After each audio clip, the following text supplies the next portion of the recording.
করতে গিয়ে যখন মায়ের কাছে ধরা খায়। হ্যালো রাহুল। হ্যাঁ, আমি তো তোমাকেই ভালোবাসি বাবু। ওই রনিকে তো আমার ভালোই লাগে না, আমি তো শুধু তোমাকেই ভালোবাসি।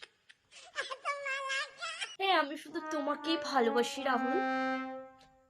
হ্যাঁ, আমরা কালকে ভাবছি সিনেমা দেখতে যাবো। হ্যাঁ, ওই কর্নারের সিটটাতেই বসবো। হ্যাঁ, মা আছে। হ্যাঁ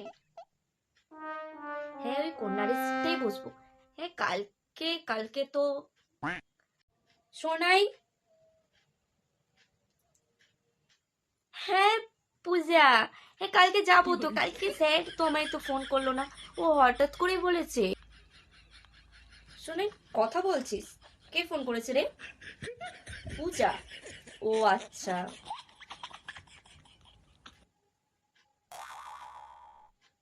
কে আবার? পূজা ফোন করেছে, কালকে পড়া আছে তাই বলছে যাওয়ার জন্য। স্যার জানিয়েছে, হঠাৎ করেই বললো বিকালে পড়া আছে। হ্যাঁ, পূজাই ফোন করেছে। তুই কথা বলবে? হ্যাঁ দে তো ফোনটা দেখি, অনেকদিন পূজার সাথে কথা হয়নি, দে কথা বলিস। তুই কথা বলবে? কথা বলবে? আমি তাহলে পূজাকে একবার জিজ্ঞাসা করি। হ্যালো পূজা, তোর কি এখন সময় হবে রে? মা কথা বলবে বলছিল। ও সময় হবে না? আসলে মা তো তোর সঙ্গে অনেকদিন কথা বলেনি, তাই বলছিল তোর সাথে কথা বলবে।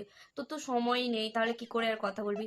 ঠিক আছে, হ্যাঁ পরে ফোন করিস। হ্যাঁ ঠিক আছে, তখনই নয় কথা বলিয়ে দেবো। হ্যাঁ হ্যাঁ ঠিক আছে, রাখ।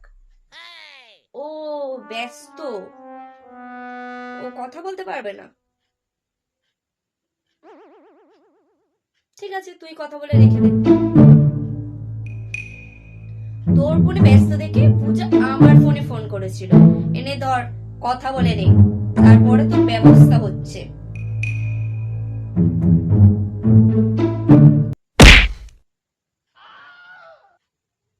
হ্যাঁ পূজা বল। পূজার সঙ্গে কথা বলাটা শেষ কর, তারপরে তোকে দেখাচ্ছি ঝেঁকার বাড়ি। অনেকদিন পরেই তো, তাই তোর এই বিদ্যে হয়েছি। তোর একদিন কি আজকে আমার একদিন, পিঠের ছাল চামড়া যে তুলে দেবো।